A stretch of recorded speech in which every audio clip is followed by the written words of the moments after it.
Hingaray na. Huwag mong pilitin. Ilalabas ko na sila! Tigil! Hindi pa sapat ang dugo. Hindi pa buo ang mga isisilang mo. Mamamatay sila kapag pinilit mo. Kailangan ko ba?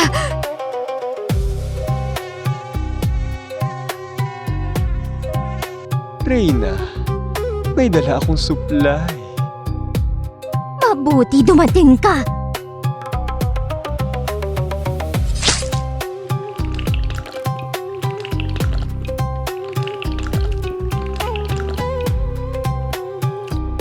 Ayan, sapat na.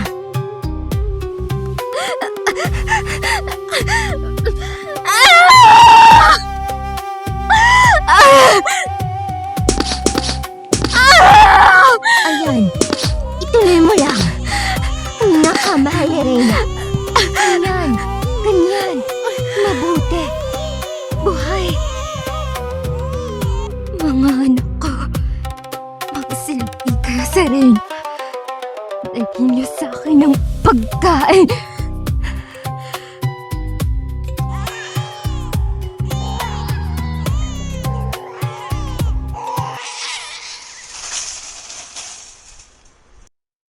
Kakasilang lang.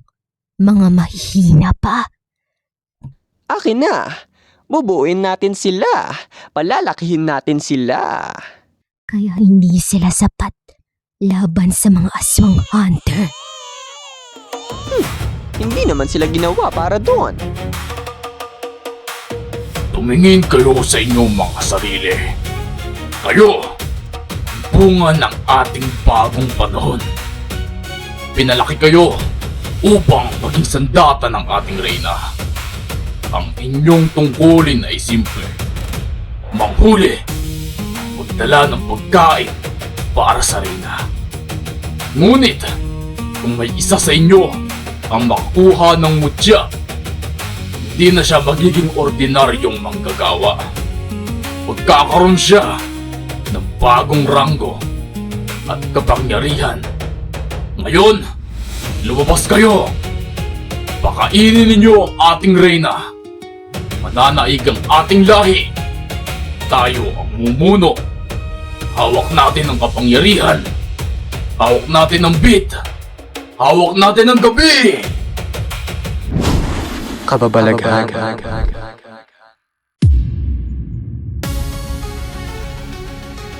Ang swerte ko naman, 4 na aswang hunters. Pag nakuha ko ang mutya ng mga to, siguradong mas mapapabilis ang pagbuo kay Alakin. Yung tunog na yon, naaalala ko yun. Magbabayad ka.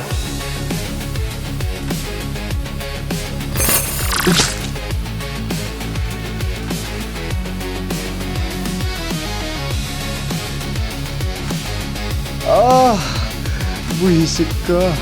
Pinutol mo ang proboscis ko. Pero ayos lang. Natusok naman kita at nalagyan ng laway ko. Paniguradong bababa ang platelet count mo. Para ka na dengue ng 10 beses.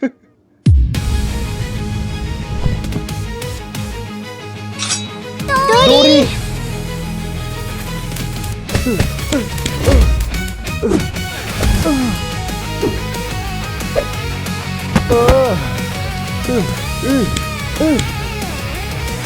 Ready?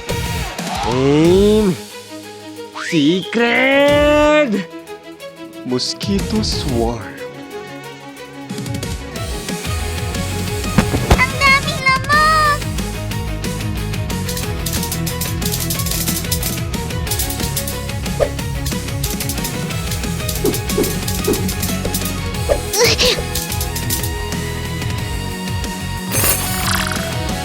Nakakainis yung lamok kayo! Mamatay na kayong lahat! Secret! Fire!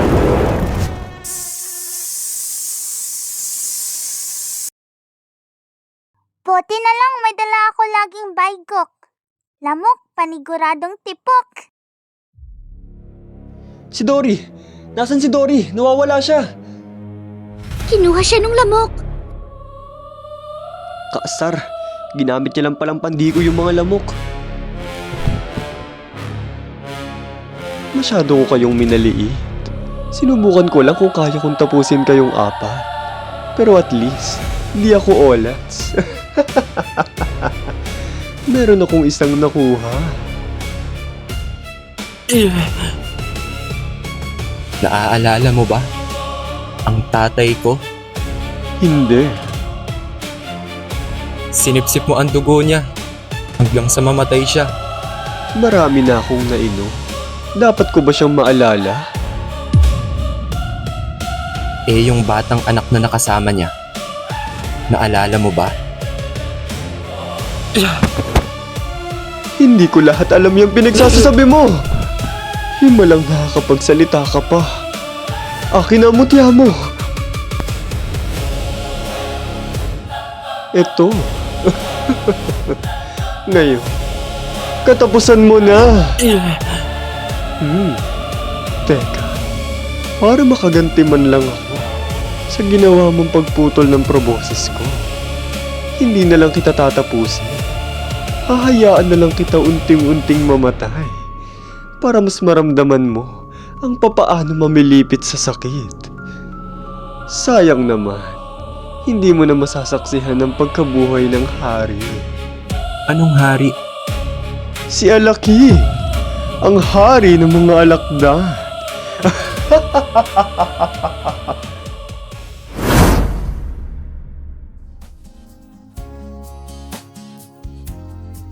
Sayang. Sayang.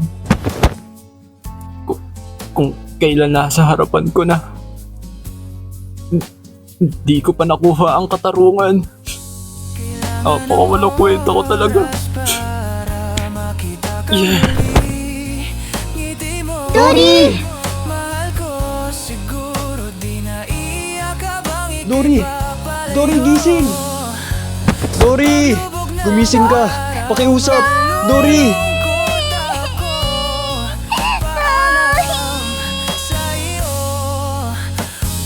Huwag ka muna matulog, Dory, please!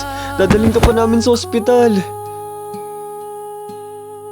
Sinta ko sa tuwing paglubog ng araw, oras ko'y Hindi pa dito nagtatapos ang lahat. Kahit gaano pa katagal, kahit gaano man kahirap, hindi ka namin susukuan. Magantay ka lang dyan.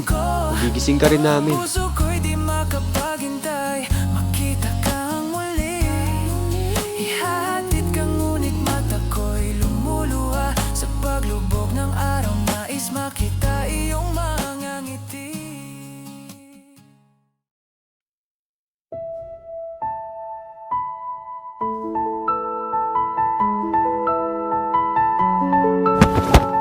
Ah, sorry. Sorry.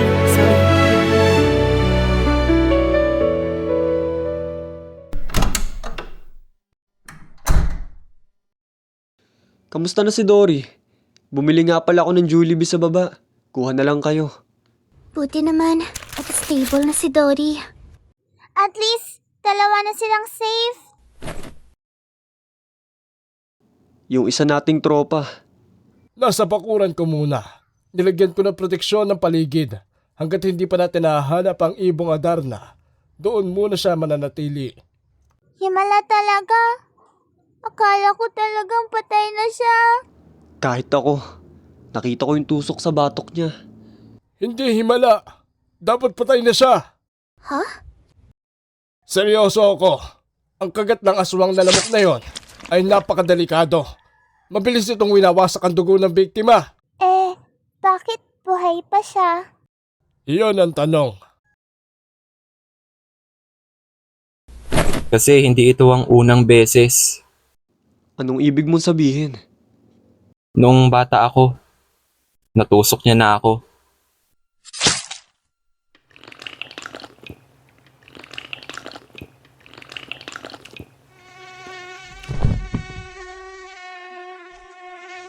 Dory. Sino ka? Ako si Ruakiel. Patay na ba ako? Oo at hindi.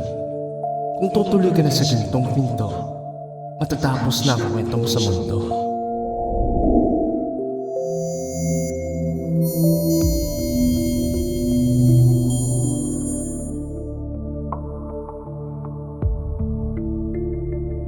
Pero kung tatanggapin mo ang kapangyarihang inaalo ko, ikaw ay magpapatuloy ba? Ayoko pa. Yung papa ko. Kung ibabalik kita, magiging tagapagtanggol ka ng mundo. Ipapahiram ko ang aking kapangyarihan at ikaw ay muling makakabalik. Handa ka bang tanggapin ito? Hindi ko kaya yun. Hindi mo kailangan maging handa. Matututo ka. Papa! Oo, tinatanggap ko. Sumayo ang kapangyarihan ng hangin.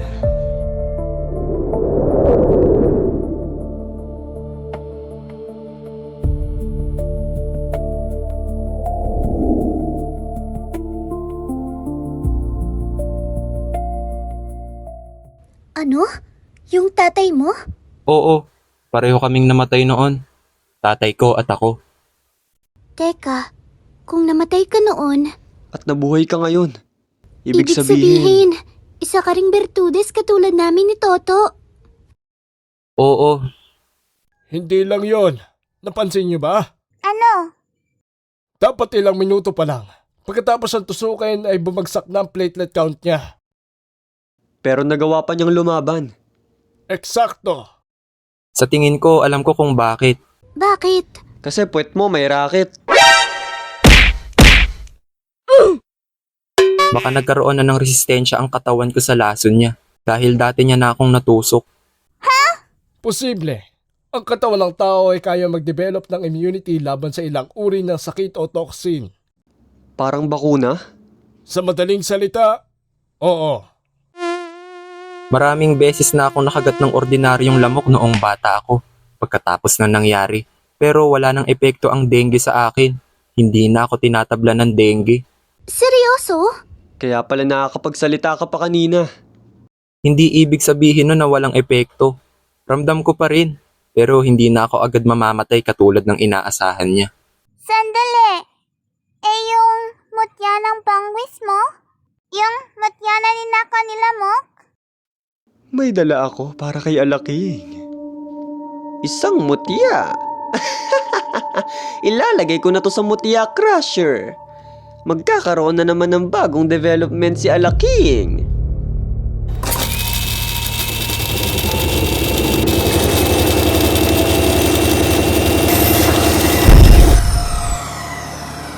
Anong nangyari? Bakit hindi tinanggap ng mutya crusher?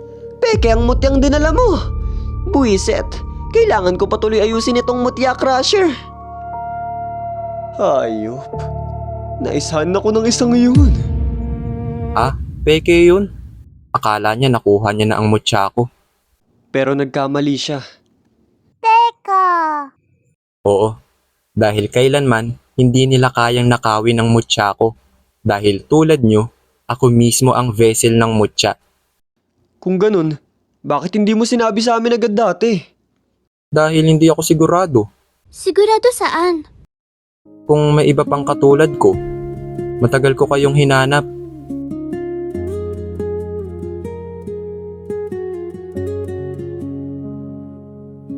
Bata, alam kong masakit ang pagkawala ng tatay mo.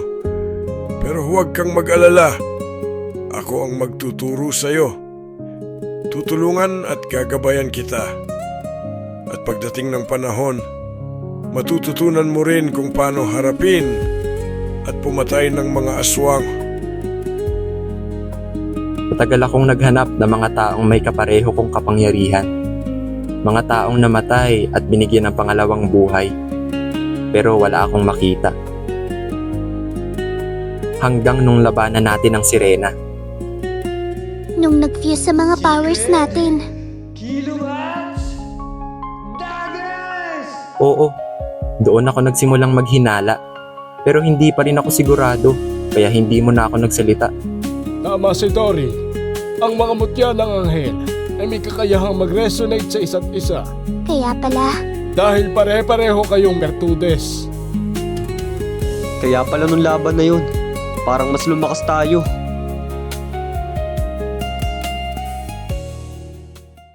Tama. Originally, 3 ang klasifikasyon ng mutya. Mga mutya nanggagaling sa kalikasan at mga mutyang nanggagaling sa demonyo at anghel. Ang mga taong gumagamit ng mutya ng anghel ay tinatawag na bertudes. Pero sa makabagong panahon, may pang-4 na itong klasifikasyon, ang artificial na mutya. Doon pumapasok ang mutya ng Minecraft at ng Roblox. At iba pa ang digital na bagay. Kaunti pa lang ang research sa bagong klasifikasyon ng mutya na ito. Pasensya na, boomer kasi ako. pero para yung Kamangyan watch mo na kinuha na nila mo? Oo nga eh, andun yung gitara ko at paborito kong brief. Pahiramin na lang kita ng brief. Wag na, bili na lang ako. Mas inaalala ko yung aswang hunter card ko na naroon sa Kamangyan Watch. Sige, ikaw bahala. Benten pa naman din ipapahiram ko. Dahil nakuha ang Kamangyan Watch at Aswang Hunter card mo, magre-reflect sa Aswang Hunter side na patay ka na. Oo nga. So anong pwedeng gawin, Master Egg? Madali lang yan. Kailangan mo lang kumuha ng affidavit of loss at magre-apply na Kamangyan Watch at Aswang Hunter card. Madali lang naman nila may-issue yun. Sige po, Master Egg. May nabanggit rin pala sila mo kung bakit sila kumukuha ng mutya. Ano yun? Para raw kay... Alaking? Alaking? As in chicken alaking? Alaking? Ang hari raw ng mga alakdan? Master Egg? Imposible.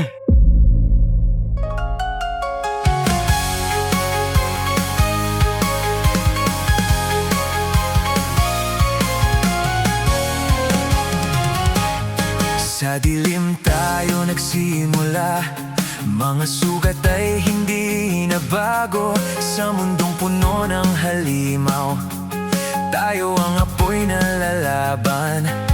Narinig mo ba ang sigaw, mga nawawala sa dilim? Hindi na tayo aatras, hanggang wakas kasama mo ko. Walang iwanan sa laban, magkakapit kamay sa dilim.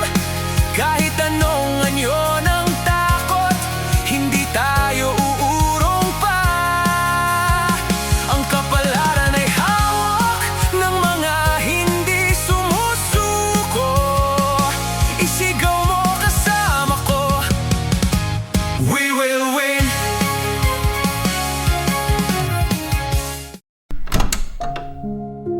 Tay, dinalang kita ng pansit. Tay? Tay? Tay? Tay! Gumising ka, tatay! Aray, teka! Buhay pa ako! Ay, sorry, tay. Akala ko po kasi. Nagpapahinga lang ako eh. May dala po akong pansit. Kain ka na, tay. Salamat, Jed. Hindi pa rin matukoy ng doktor ang sakit ko. Nalulubog na tayo sa utang. Pati po ba yung lupa natin nakasangla na? Nahanap mo na ba? Yung tungkol po sa ibong Adarna? Oo, sabi nila, kaya ng himig ng Adarna na pagalingin ang anumang sakit. Yun na lamang ang huling pag-asa ko para gumaling. Opo, tay. Gagawin ko ang lahat para mahanap lang ang ibon na yun.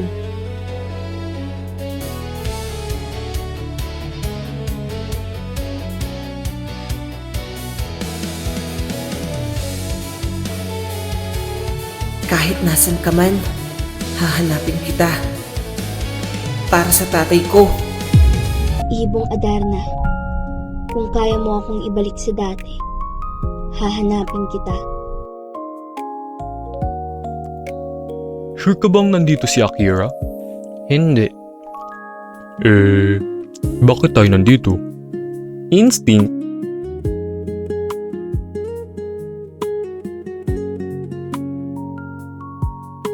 Uy! Sabi sa'yo, huwag kang sumama sa mga hunters na yun eh. Nabudol ka tuloy. Hindi ko naman alam na manloloko pala mga yun. Sakayin ka na lang sumama. Hindi naman kita lolokohin eh. Huwag mo akong umpisahan kung ayaw mong masapat. Uy, ang tapang ah. Ang cute mo pag galit ka. Isa pa, I-reset kita. ulol, di mo ako marereset. Lalaki nga ako. May balita ako Tungkol saan? sa Ibong Adarna. Ha? Ano yung nalaman mo?